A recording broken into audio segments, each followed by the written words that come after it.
Graça e paz. Bom dia, graça e paz.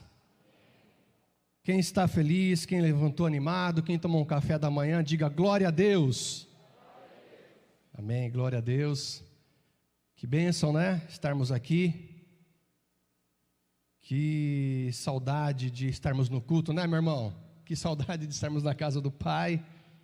Uma bênção estar aqui nessa manhã. E a gente vai compartilhar aqui com vocês alguma coisa do que Deus tem falado ao nosso coração, alguma coisa que Deus tem ministrado na nossa vida. E eu estive orando sobre essa palavra para que Deus realmente, nesses dias de tantas dificuldades, nesses dias de pandemia, de luta, né? A gente tem vivido tantas coisas ruins esses dias, mas que a gente, através dessa palavra, possa, assim, enxergar a mão de Deus em todas as coisas em nossas vidas, né? Eu queria convidar você a abrir a sua Bíblia no livro de Reis, 1 de Reis, capítulo 17. Nós vamos meditar nessa manhã sobre esse texto. É um texto que a gente conhece, assim, muito bem. E vamos tentar trazer alguma coisa para a nossa realidade nesses dias, tá? 1 de Reis, capítulo 17, versículo 8. Muito bem. Estarei lendo. 1 de Reis, 17, versículo 8. Tome nota aí, se você quiser anotar o nome dessa pregação. Eu coloquei o nome de Como Transbordar em Tempos Difíceis. Você transbordar quando tudo está bom, pô, é legal, é fácil, mas em tempo difícil, como que a gente faz para transbordar em tempos difíceis? Vamos meditar sobre isso então, agora nessa palavra. 1 de Reis 17, versículo 8, acompanha aí comigo. Então veio a ele a palavra do Senhor dizendo: levanta-te e vai a Sarepta, que é de Sidom, e habita ali. Eis que eu ordenei ali uma mulher viúva que te sustente. Então ele se levantou e foi a Sarepta. E chegando à porta da cidade, eis que estava ali uma mulher viúva, apanhando lenha. E ele a chamou e lhe disse: traze-me um pedaço, num vaso, um pouco de água para que beba. E indo ela trazê-la, ele a chamou e lhe disse: traze-me agora também um bocado de pão na tua mão. Porém ela disse: vive o Senhor teu Deus, que nem um bolo tenho, senão somente um punhado de farinha numa panela e um pouco de azeite numa botija. E vês aqui que apanhei 2 gravetos e vou prepará-lo para mim e para meu filho, para que comamos e morramos. Versículo 13. E Elias lhe disse: não temas, vai e faze conforme a tua palavra, porém faze dele primeiro para mim um bolo pequeno, traze-me aqui, depois farás para ti e para teu filho. Porque assim diz o Senhor Deus de Israel: a farinha da panela não se acabará, e o azeite da botija não faltará, até o dia em que o Senhor dê chuva sobre a terra. E ela foi e fez conforme a palavra de Elias. Assim comeu ela e ele e a sua casa muitos dias.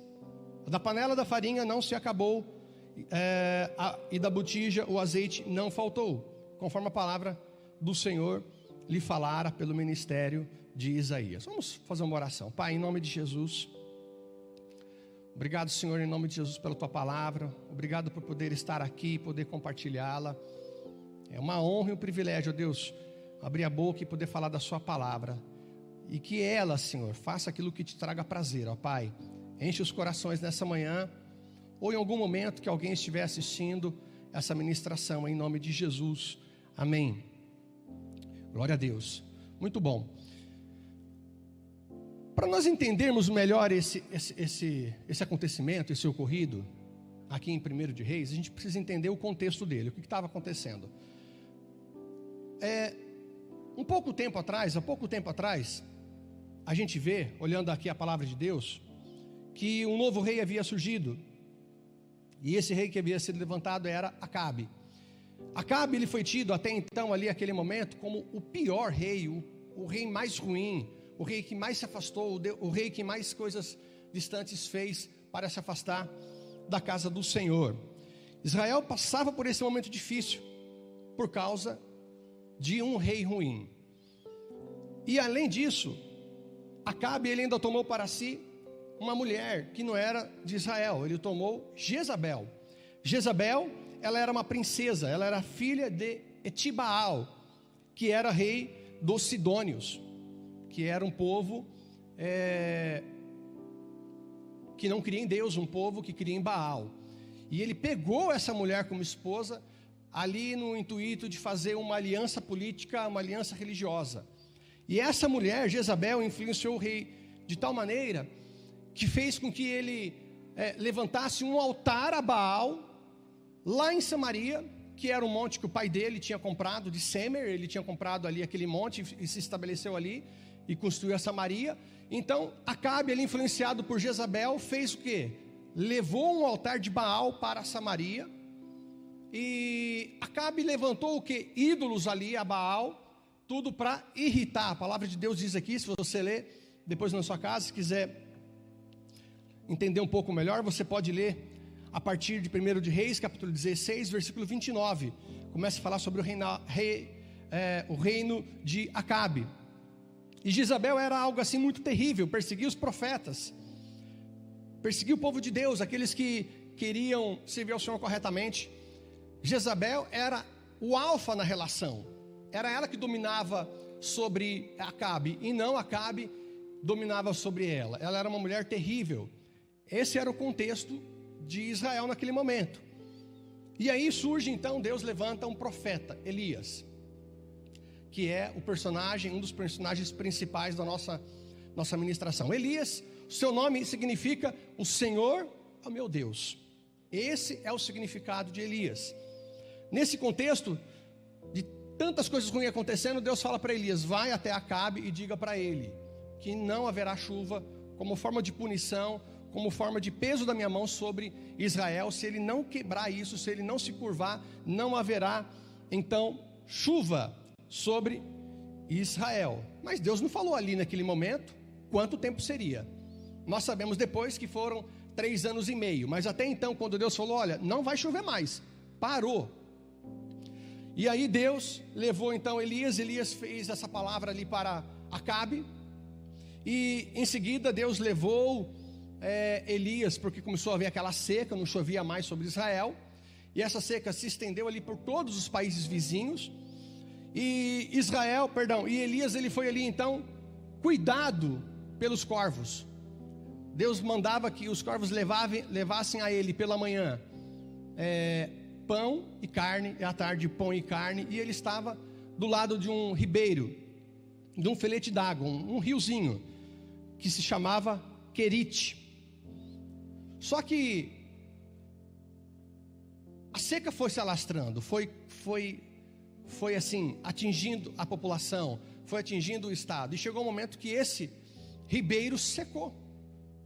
Eu lembro que alguns anos atrás, que o rio Piracicaba, que é enorme, gigante, ele chegou mais ou menos em 2017, eu acho que é mais ou menos isso, ele chegou a dar vazão a menos de 5% da sua capacidade. O rio praticamente morto, um rio, e foi uma estiagem de menos de um ano. E você imagina, talvez aqui, já passado talvez um ano, aquele ribeiro secou também. E aí Deus falou: olha, agora você vai então para um outro lugar.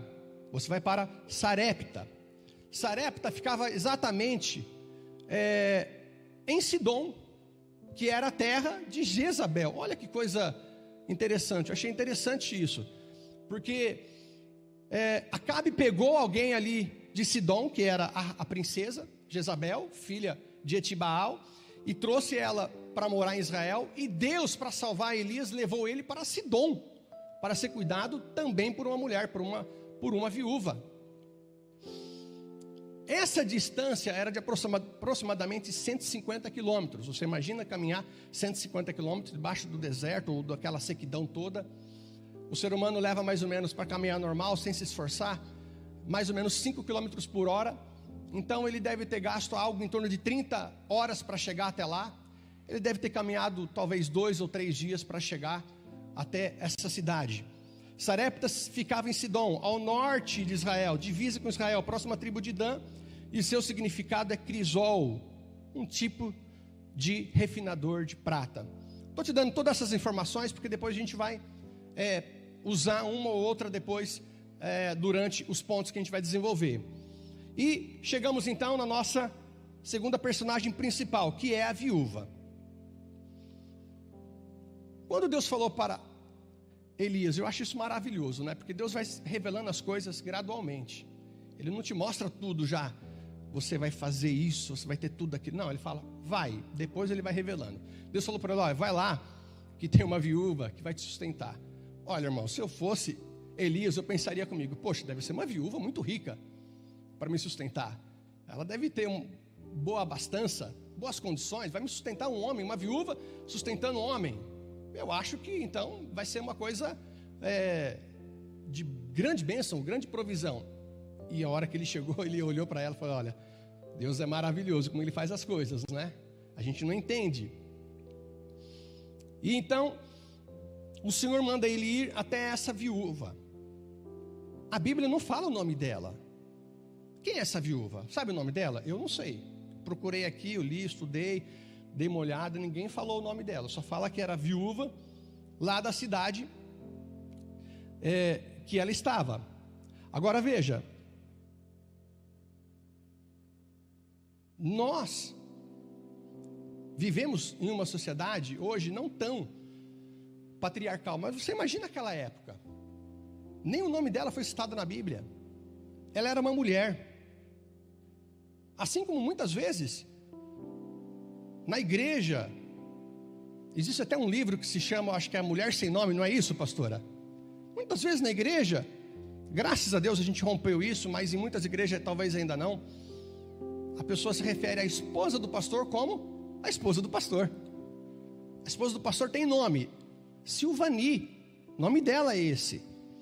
Então as pessoas naquela época não tinham isso. E isso vem sendo quebrado, graças a Deus, ao longo dos anos.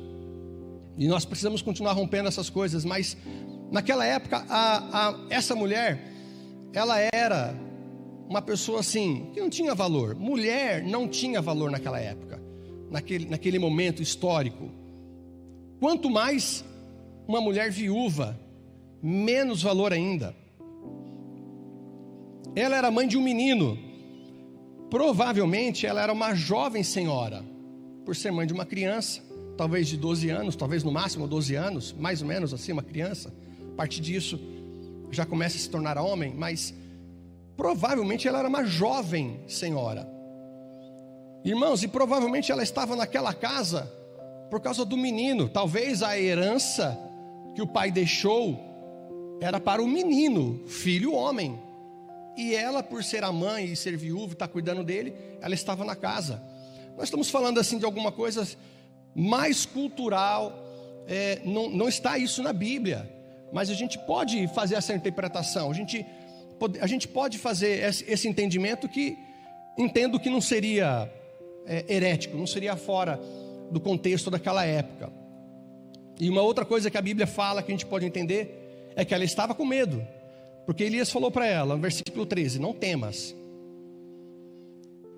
Mas mesmo com medo, nós observamos que ela era uma mulher que ouvia a voz de Deus. Porque o versículo 9 fala, levanta-te, vai a Sarapta, que é Sidom, e habita ali. Eis que eu ordenei ali a uma mulher viúva que te sustente. Deus falou com essa mulher. Então, uma das outras qualidades que a gente pode entender dessa mulher é que ela ouvia a voz de Deus.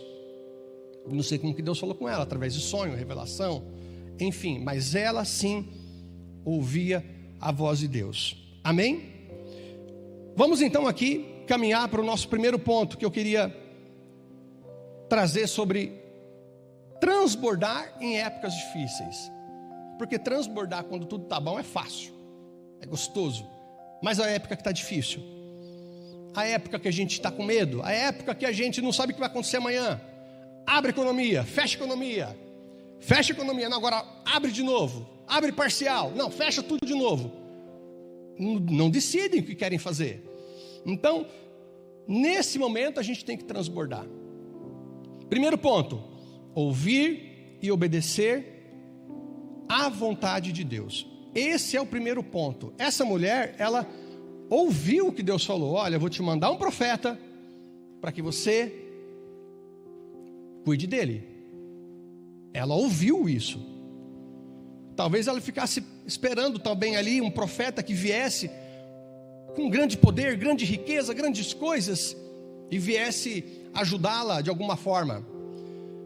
Mas o importante é que, assim como essa mulher ouviu a voz, obedeceu, nós também temos que, em momentos difíceis, ouvir a voz de Deus e obedecer. Será que, por mais que a gente está vivendo tudo isso nesse momento da nossa vida, quem imaginaria em 31 de dezembro de 2018 que viveríamos isso? Todo mundo de máscara. Quem em sua sã consciência falaria isso?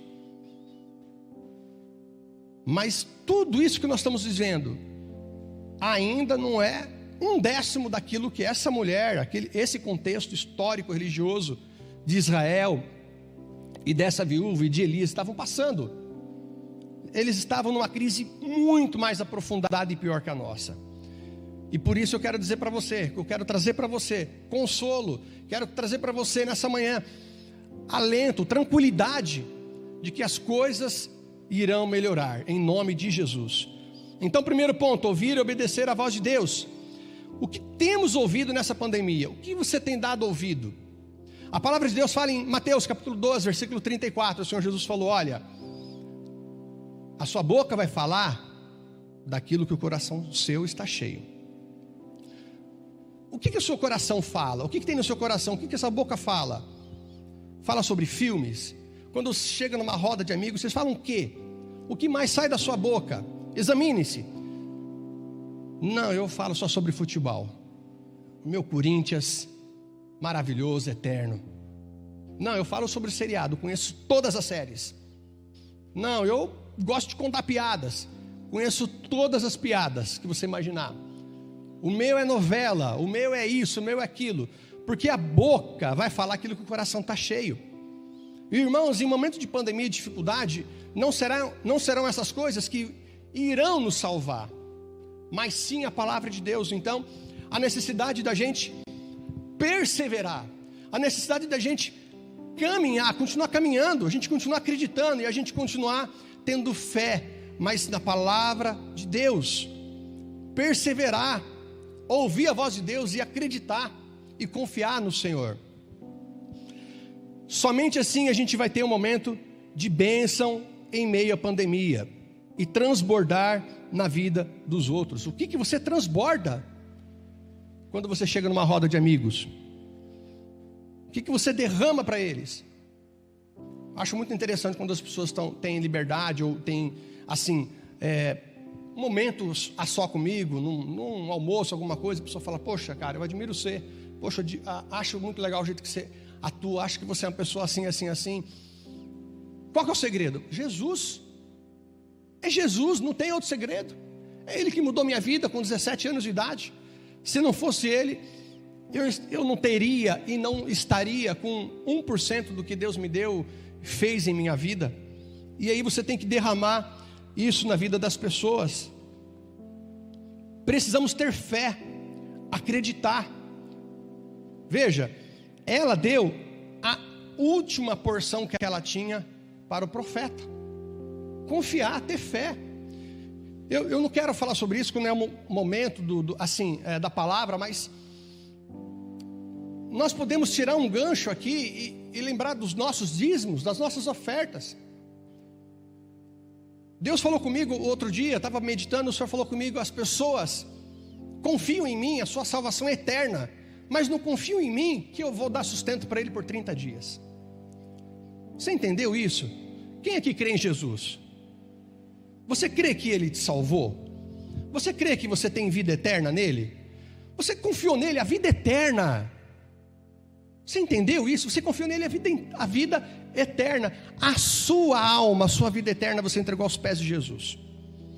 E aí a pessoa fica com medo, não tem fé, ela não consegue desatar, ela não consegue pegar a 10ª parte do seu salário, entregar ao Senhor. Por quê? Vai fazer falta. Durante aqueles 30 dias, um mêsinho, ela não confia que o Senhor proverá. Ela tem medo. Irmão, se você ganha 5 mil reais na carteira e você tem um imposto de 27,5%, você não ganha 5 mil. Sua conta não é sobre 5 mil. A sua conta é sobre 3.500 reais ou um pouco mais. Será que se você que ganha 3.500 reais, se você tirar 350 para dízimo, devolver à casa do Pai, em aliança, em maturidade, em saber que esse dinheiro é empregado na manutenção do templo, em missionários que estão no campo, será que 350 reais vai fazer você passar necessidade, irmão? Eu não creio nisso. Por tudo que eu tenho vivido, antes eu cria, quando eu comecei minha vida cristã, cria porque eu lia. Hoje eu creio porque leio e creio por aquilo que eu vivi.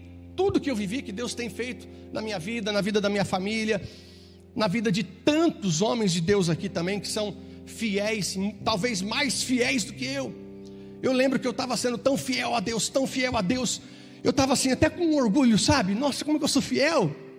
Aí minha mãe falou para mim assim, o sermão está dizimando 20%. Eu falei, pelo amor de Deus. Pelo amor de Deus. Então veja, fidelidade. Eu sei que tem gente muito mais fiel que eu e vejo como Deus tem atuado. E essa mulher, ela foi fiel. Ela teve fé, confiou. Ela acreditou que aquele homem era um homem de Deus.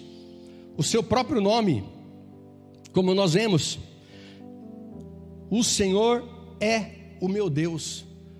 Ela fez uma oferta no Senhor, que é o meu Deus. Quando a gente traz os dízimos, como nós fizemos agora há pouco, a sua oferta, é óbvio que serão homens que vão administrar. É óbvio que serão homens que vão usufruir. É óbvio que serão homens que serão mantidos. Mas são homens que representam Deus na terra, autoridade. Então você está dando ao Senhor. Faça isso, confie. Você vai ver grandes coisas que o Senhor fará na sua vida. Segundo ponto da nossa mensagem e eu acho isso tão maravilhoso, que Deus nos dá oportunidade. Segundo ponto, Deus nos dá oportunidade. Deus cria as oportunidades. Deus cria as ocasiões. Quantas vezes eu estou no trabalho desesperado e às vezes vem alguma coisa para me atrapalhar daquele meu foco, e eu falo, poxa, mas e se não for Deus mandando esse cara, esse cliente para me salvar no mês? Entenderam? E aí eu começo a olhar com outros olhos aquela necessidade da pessoa. E aí eu penso assim, como eu posso abençoar esse cara? Como que eu posso destravar a área financeira dele? Como que eu posso fazer ele crescer e se multiplicar? E Deus abençoa. Então Deus dá a oportunidade. Você precisa estar atento a essas oportunidades. Deixa eu falar uma coisa para você. Quem aqui é mãe? Faça assim, a mãe. Somente quem é mãe? Eu sou pai. Eu amo meus filhos. Demais.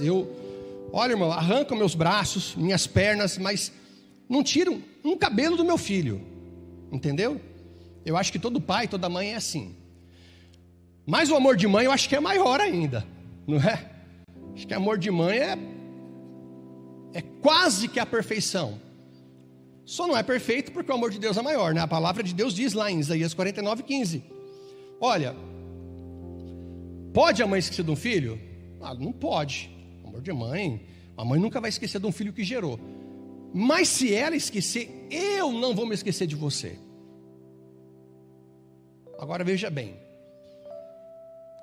Eu não sei há quanto tempo eles estavam naquele momento lá já de secura, de escassez, mas estava difícil a situação dela. Você vê, ela foi pegar 2 pedaços de pau lá para assar um pãozinho para comer e esperar a morte. Tinha mais o que fazer. Aí aparece um homem falando para ela, dá um copo d'água. Ela levanta, vai lá pegar.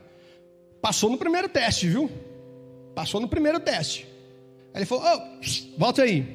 O que foi, profeta? Traz um pedaço de pão para mim também. Aí ela falou, olha, a situação é essa. E ele disse para ela, não temas. Não temas. Faça primeiro para mim. Depois você vai e faça para você. Não tinha como fazer para ela depois, irmão, esquece. Porque ela só tinha um bocado de pão. Mas ela creu que Deus ia fazer alguma coisa. Porque Deus tinha falado para ela, olha, vou te mandar um profeta aí que é para você alimentar ele, beleza?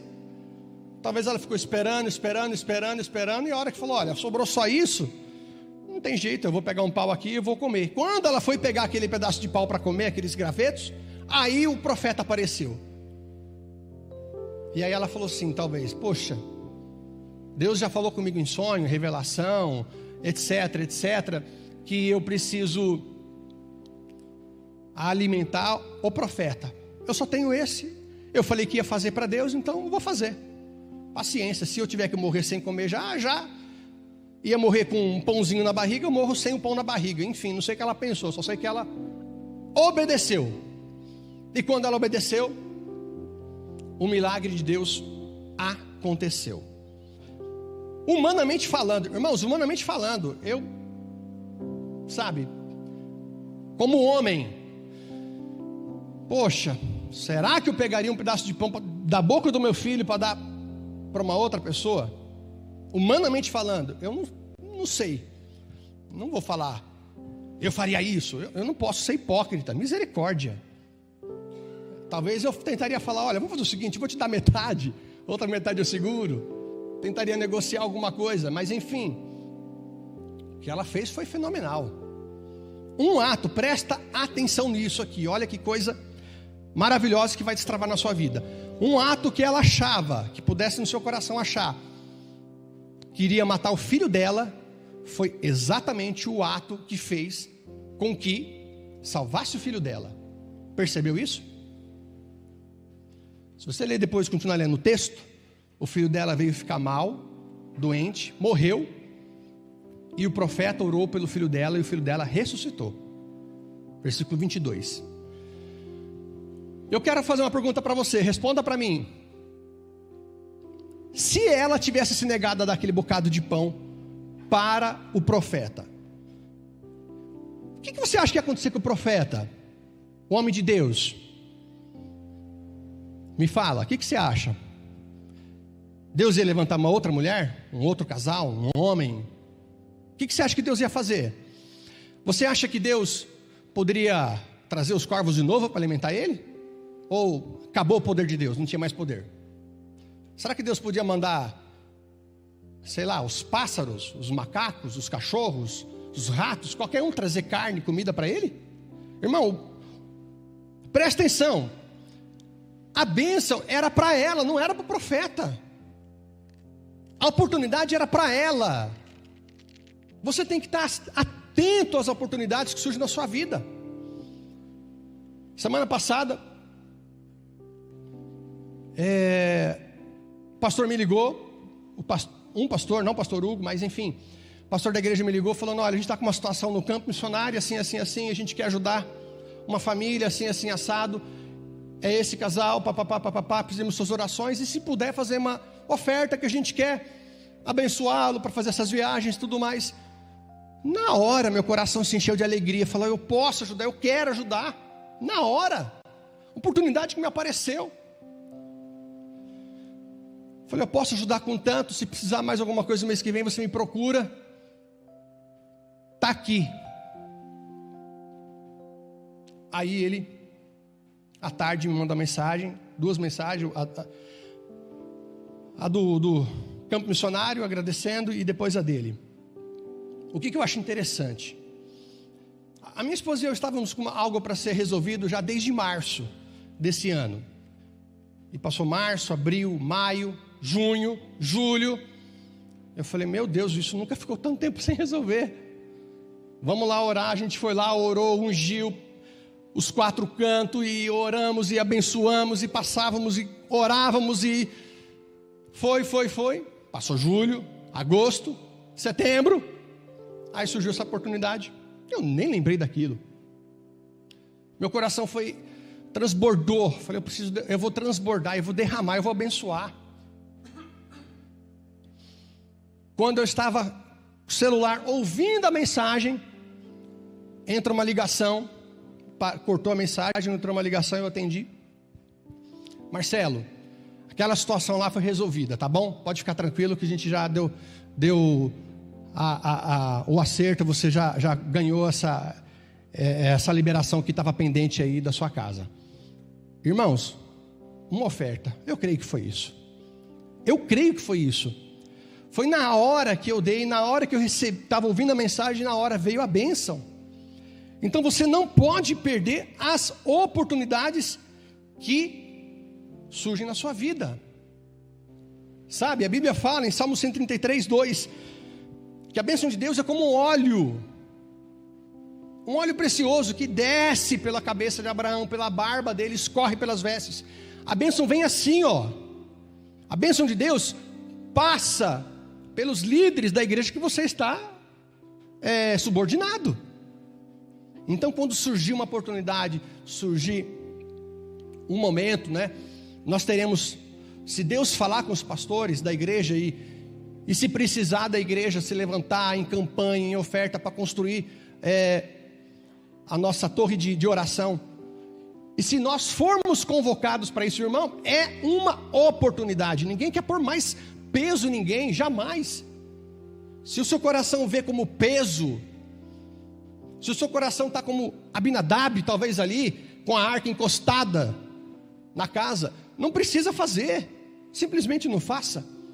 Mas se o seu coração está como Obed-edom, com o coração gracioso, o coração ali alegre, faça, que Deus vai te abençoar e vai multiplicar sobre a sua vida. Transborde, derrame sobre isso, em nome de Jesus.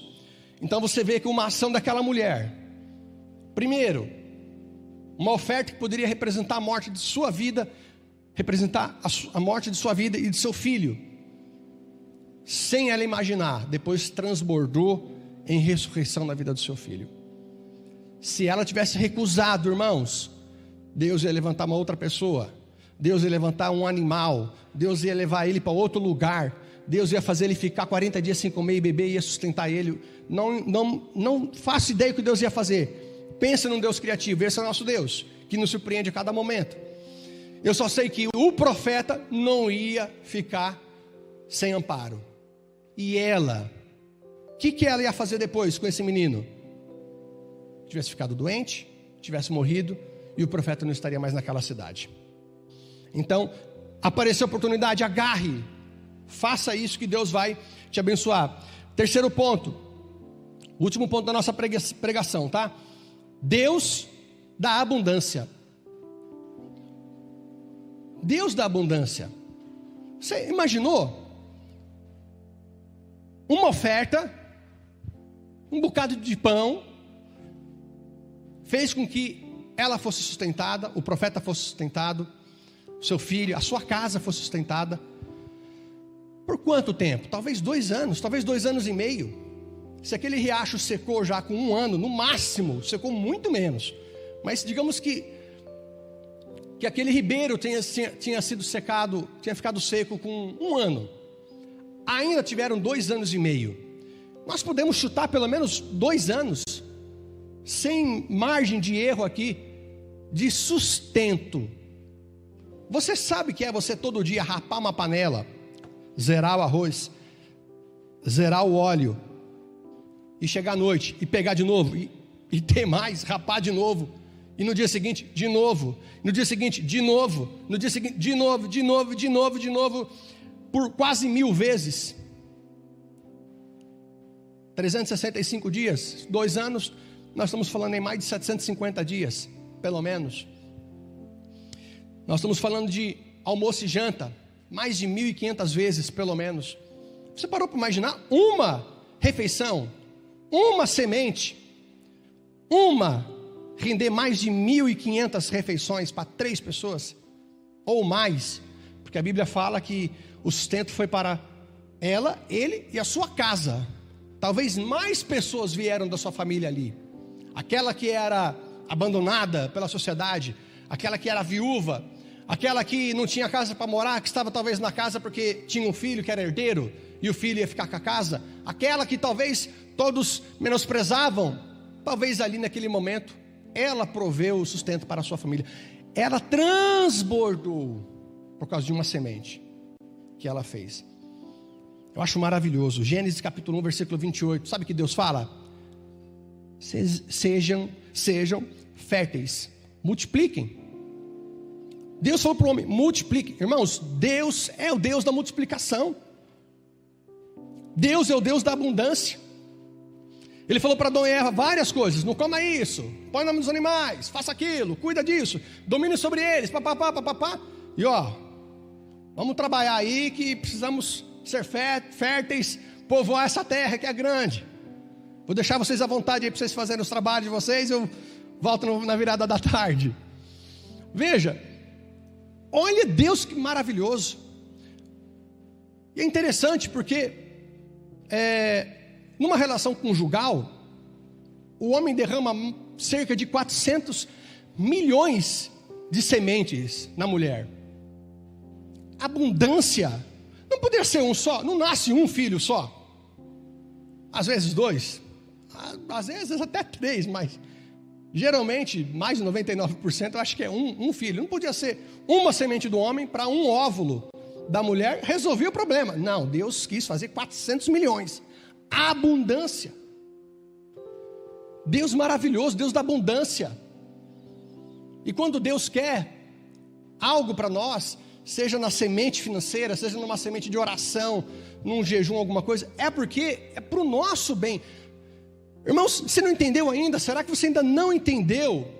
Se você plantar melancia, você vai colher melancia. Se você plantar feijão, vai colher feijão. Você precisa do quê? O que você precisa? Poxa, eu perdi meu pai e eu estou abalado. Você tem que orar, então, por pessoas que perderam os pais, estão abalados. Você tem que semear na vida deles isso, essa oração. Ore pedindo cura para aquela pessoa. Ore para Deus abençoar, restaurar, dar alívio, dar frescor, dar, esperança. Você está semeando isso. O que você vai colher, irmãos? De volta a isso. Poxa, eu estou com meu filho com problema com drogas. Oro por ele há tantos anos, não resolve. Você já experimentou orar pelo filho de outras mães que têm filhos drogados? Semeie isso. Semeie isso. Você vai receber de volta. Semeie que você receberá de volta. Gênesis capítulo 22, versículo 17. Como que é maravilhoso. Deus, eu acho isso aqui assim, surreal.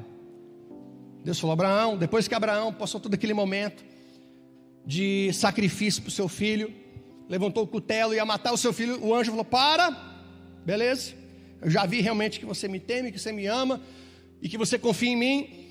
Olha, Abraão, é o seguinte, cara, eu vou te fazer pai de multidões. Olha, dá uma olhada, estrelas do céu, consegue ver? Farei tua descendência como as estrelas do céu, ou como a areia do mar. A areia do mar eu entenderia que naquela época, imagina aquela época. A areia do mar eu sei que é bastante grãos ali. Agora, estrelas, o ser humano ao olho nu, num céu estralado, sem poluição, sem interferência de algum gás da atmosfera, ele vai conseguir contar 1.700, 2.000 estrelas, que é o que Abraão poderia chegar e contar uma a uma. Opa, será como estrelas do céu? Vamos contar, 1, 2, 3, 4, 2.000 só. Se ele já tivesse a inteligência, a revelação de que a Terra era um globo, ele ia falar, bom, se tem 2.000 para cá, tem 2.000 do outro lado do globo, 4.000. Mas 4.000 é pouco, senhor, eu acho que, né? Mas a areia não, a areia ele daria para entender melhor. Nós só fomos ter noção da complexidade do tamanho do universo por volta de 1700, 1600, quando surgiram os primeiros telescópios. Mas dá uma olhada nisso que interessante. 1 metro cúbico, sabe o que é 1 metro cúbico? 1 metro cúbico é 1 metro para cá, 1 metro para cá, e 1 metro de altura. Imagina um quadrado assim, de 1 metro, né, cúbico. De todos os lados, ele tem 1 metro. Se você encher essa caixa de areia, ele vai ter aproximadamente 100 bilhões de grãos. 100 bilhões de grãos. A gente não tem noção, né? O que é 100 bilhões? Bom, se você começar a contar agora de 1 em 1, 2 por segundo, você vai levar 11 dias para contar 1 milhão. Você vai demorar 11 dias contando de segundo em segundo, dia e noite, tá?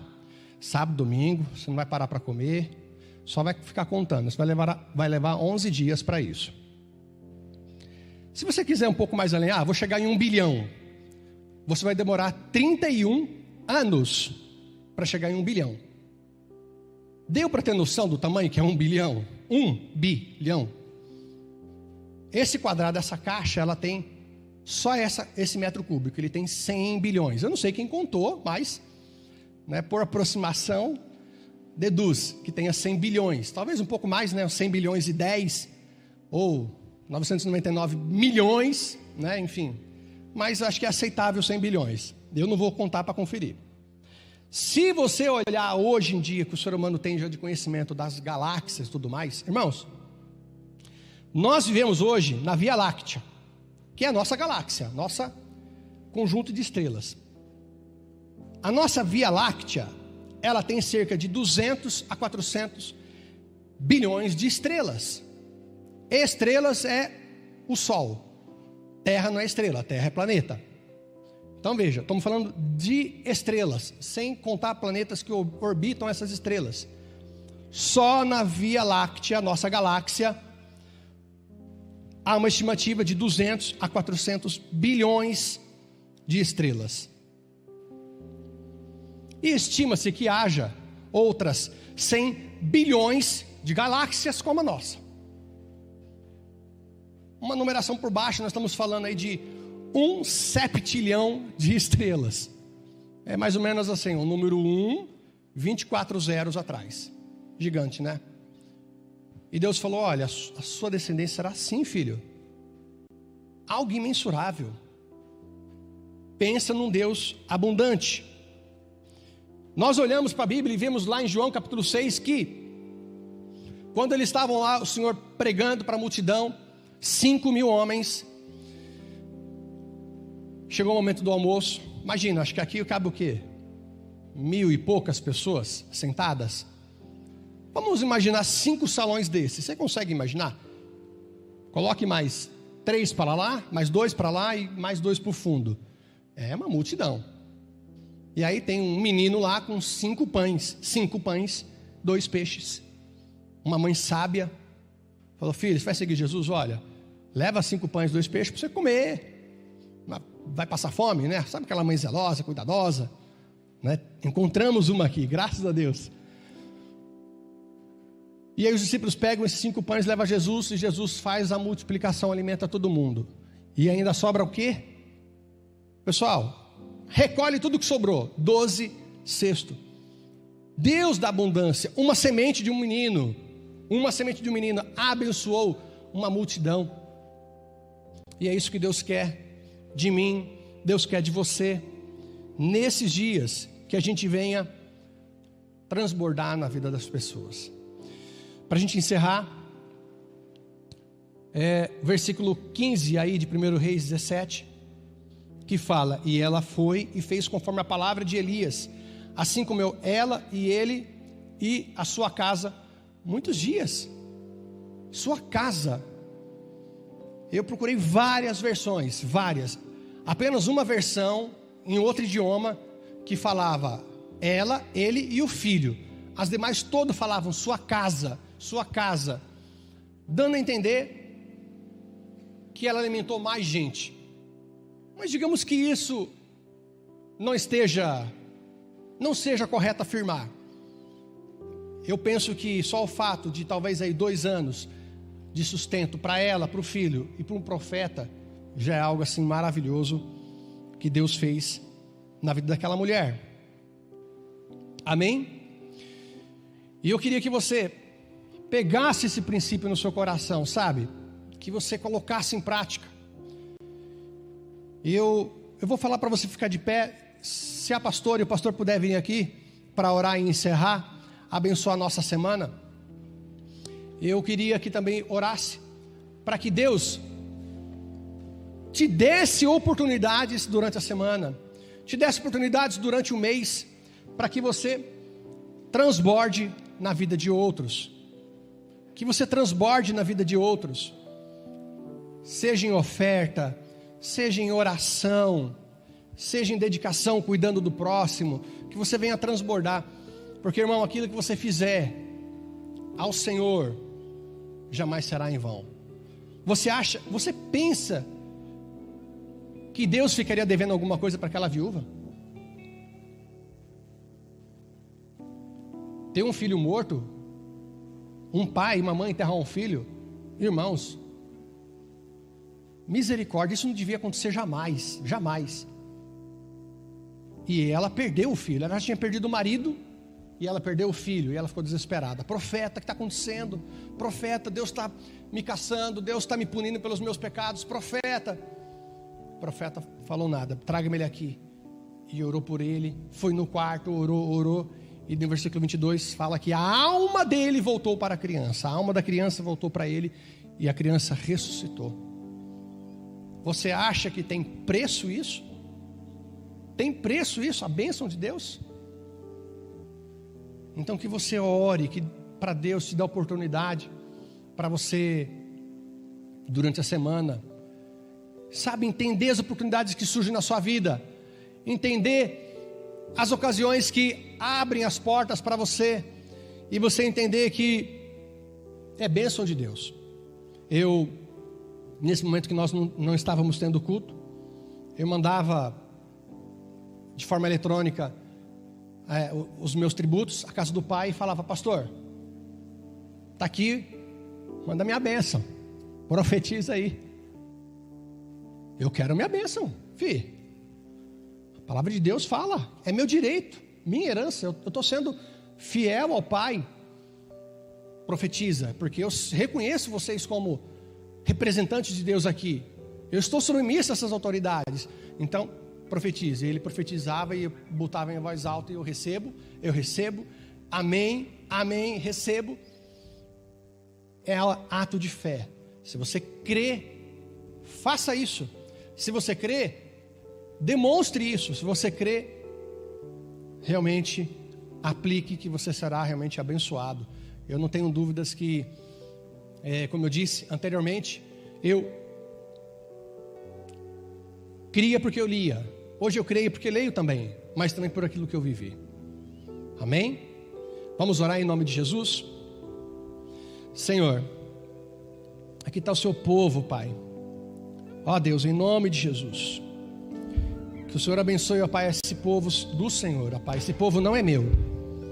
Esses irmãos não me pertencem, pertencem a Ti. Essas ovelhas, ó Pai, são ovelhas do seu aprisco.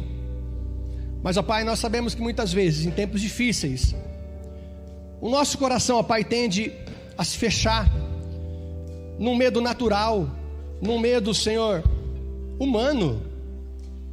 Mas assim como essa mulher, essa viúva, Senhor, ela depositou a sua fé. Assim como essa mulher, essa viúva, ela confiou. Assim como essa mulher, essa viúva deu um passo de fé, que a gente também possa, Deus, continuamente dar um passo de fé e transbordar na vida de outros, e derramar na vida de outros, derramar amor, esperança, derramar alegria, derramar, ó Pai, a palavra do Senhor, que venhamos transbordar de Ti, que a nossa boca venha falar realmente daquilo que está em nosso coração, e que o coração esteja cheio da Sua palavra, em nome de Jesus. Nós oramos, ó Pai, essa nossa oração para a Tua glória, em nome de Jesus, que o Senhor nos abençoe, em nome de Jesus, amém.